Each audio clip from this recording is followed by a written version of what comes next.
Hello, my friend, and welcome to this week's Topic Talk.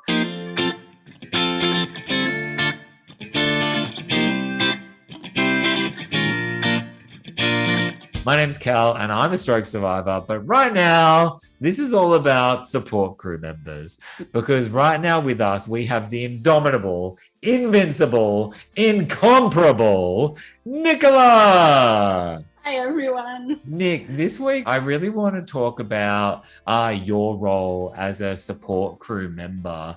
I think that in my experience, my support crew has consisted of uh, literally from the moment that I first opened my eyes from my coma, my mum, my dad, my family, my ex, but my partner at the time, my core group of very close friends. So many people in my community have been traversing this journey with me, influencing me, and really impacting me positively.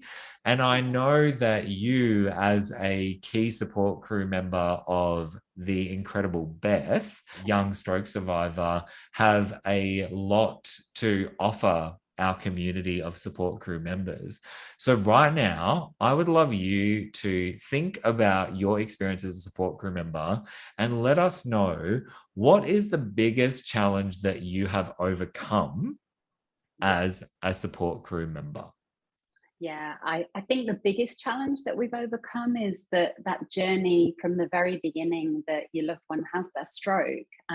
You're there by their side every minute of every day. And Beth was living at home, so we were part of her world. And our roles changed. She lost her voice, couldn't speak after her stroke, and so I became her voice for that period of time until she regained her speech, which was Mm-hmm. very quickly. So advocating for her, asking the questions that she needed answered, that was the beginning of my caring and support role. But I think she was an independent, young, vibrant, strong, wonderful young woman before the stroke, so it was helping her get back to that space where she felt in control of life and her destiny, I think, to go about life, and life's challenges in her own way. So boundaries, learning when to step in, I think, was the biggest challenge, and when to step back. So she knew that we loved and cared and supported her. We wanted to be her support crew and cheer squad, but then we knew when she'd got it and she wanted her private time and her time to live life the way that she wanted to live life. So it was respect, boundaries, but love and support. That's great. So it sounds like, in terms of the biggest challenge that you sort of were facing, or I mean, I'm sure there's been insurmountable ongoing Yeah. challenges when you're the parent of someone who's been touched like by trauma like this, but it sounds like that biggest challenge is having to step up to the plate and Yeah. advocate on behalf of someone. So Yeah. what would you say, like, how exactly have you done that? Like, what's a key bit of advice that you would give, or that you discovered, of how you actually overcame that challenge of needing to advocate but not step on someone's toes? Yeah, I think talking to Beth and asking her, what do you need? What are you feeling, that you need support with, help with, information with, whatever that looked like. It was asking her, what do you need? And if sometimes she wasn't sure, I would suggest things and offer stuff.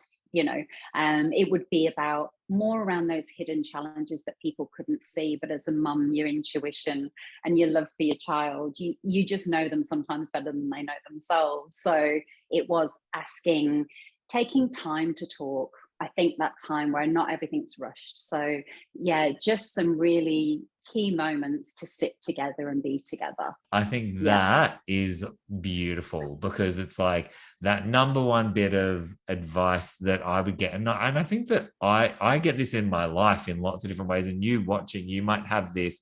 It's not even necessary. Like, I'm not a parent, but that number one bit of going, when you've got a sense of trying to actually help someone, the most important thing to get through that is to ask Yeah. them, what do you want? How are you feeling? Check in. So I think that's absolutely, it's a fundamental part of it, as well as checking in on yourself. Yeah, absolutely. Yeah, yeah. And it Yeah. is intuition. You feel in your gut. So if something feels off, just have the conversation, I think, and they'll tell you, and they'll push back and say, no, I'm good, and Yeah. you're not reading it right. And Step that's okay back, as Ma. well. No, that's beautiful. Thank you so much, Nicola. Well, now Nicola and I want to throw it to you. We're really curious to know, for you in the support crew, I'm going to try and rhyme all this now. I'm like, you, moo.